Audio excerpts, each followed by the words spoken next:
Tuesday's schedule sees Colombia take on DR Congo, that's the late game. Panama against Croatia. England take on Ghana. But we'll discuss Portugal against Uzbekistan. Portugal very underwhelming in that draw against DR Congo, inevitably.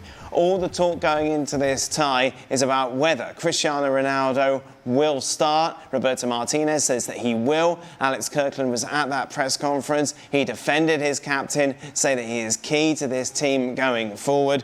And we have discussed it at length since that 1-1 draw, Robbo. Yep. Have you changed your mind at all? Do you think that Ronaldo should start? I don't think he should start. And I wouldn't have started him at the beginning of the tournament either. I don't think you can play with somebody who doesn't even attempt to run in behind as the centre forward. But if he is going to play, then you have to build the team around him. So otherwise the opposition will hold a high line and he can't get in behind. They can't get in behind.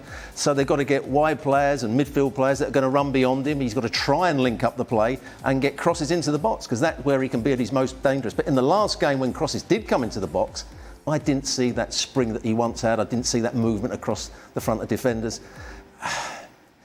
If you stand in the 6-yard box to the penalty spot all game when crosses are coming, eventually the ball will come to you, like it did for Oyarzábal twice in the Spain game. Mm-hmm.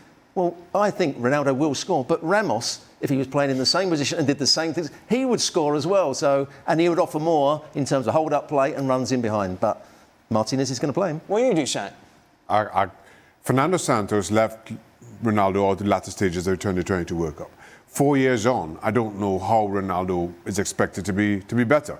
I've kind of always figured that Roberto Martinez would not leave him out, just didn't have maybe the presence within this Portugal dressing room, and would play him. I have never thought of Ronaldo as a starter in this a very talented Portuguese team, if you truly have ambitions to go very deep in this tournament. And the longer he stays out there, the narrower that those opportunities get for Portugal. Because they've got such a wonderful team. When you look at the PSG midfield players, you look at Bernardo Silva, you look at Bruno Fernandes, all these players that are outstanding players. But something's holding them back at the moment, and that's the centre forward, the player that at one point was the best goal scorer. They'll win tomorrow, though. No, yeah. I think they will. Yes. If they don't, pressure's on Roberto. Me.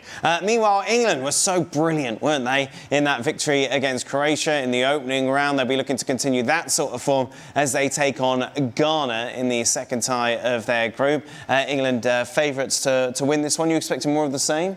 Yes, they had their. I wouldn't say they had their problems defensively. I mean, well, there were two very good goals. Yeah, that's true. The problem they had in the first half with Croatia was that Croatia started to hold the ball and they weren't quite sure whether to close them down or drop off, which England have always had little moments like that.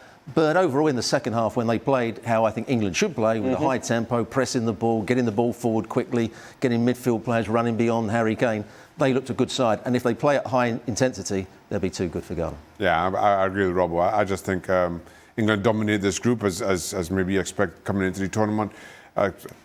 Take what you like of the Croatia performance. I think Senegal, again, just kind of England make easy work of Ivory Coast. Oh, not Ivory Coast, Ghana, sorry. Ghana. What did I say? Semenyo is the player that could cause some problems, but that's one player, and they've got a couple of other decent players. But Semenyo's the one that might just give them one or two. Where are England in my rankings? So we've got third. France, Argentina. Really? Yeah, third.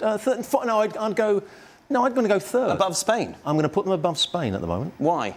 Because I think they can play with more intensity. I think they can dominate games. I think they can get more balls in the box. I think they can play a style of football that will cause most teams problems. Yeah, I go third because of how Spain's poor performance in the first half of their first game. I can't remember who it was against now. Spain's first game? Capo Verde. Oh, there you go. Because of that, I drop Spain down below England for now. What's interesting is the speculation in England about Shaka and his fitness. There isn't kind of that sense of alarm, I feel, from the outside looking in if Shaka plays or not. Really, it's all about Harry Kane. Is that fair? Yes, in terms of, because then you're going to have a different centre forward if you don't play Harry Kane. Yes. You know, whether it be Ollie Watkins or even Ivan Toney. Saka, Madueke has done well when he's played. Yeah. You know, Saka's a good player and he's excellent coming in on his left foot. Madueke can go both ways. He's got a bit more pace than Saka, different sort of player, but they play on the same side. And the team won't be that much more, won't be worse with Madueke in it. Rashford coming off the bench again. Some calling for him to start, considering what he did when he came on. Certainly made more of an impression than Gordon. And Gordon wasn't great. I think you play that hot hand. If Gordon doesn't play well in that first game, you've got to make changes. You can't be afraid to make those changes this early in the tournament. Good performance in the first game.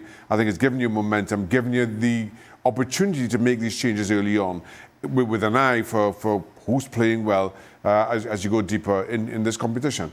And Tuchel has shown he's willing to make those big decisions. He's willing to upset players if that's what it takes in an effort to get it right. I'd be surprised if Rashford doesn't start.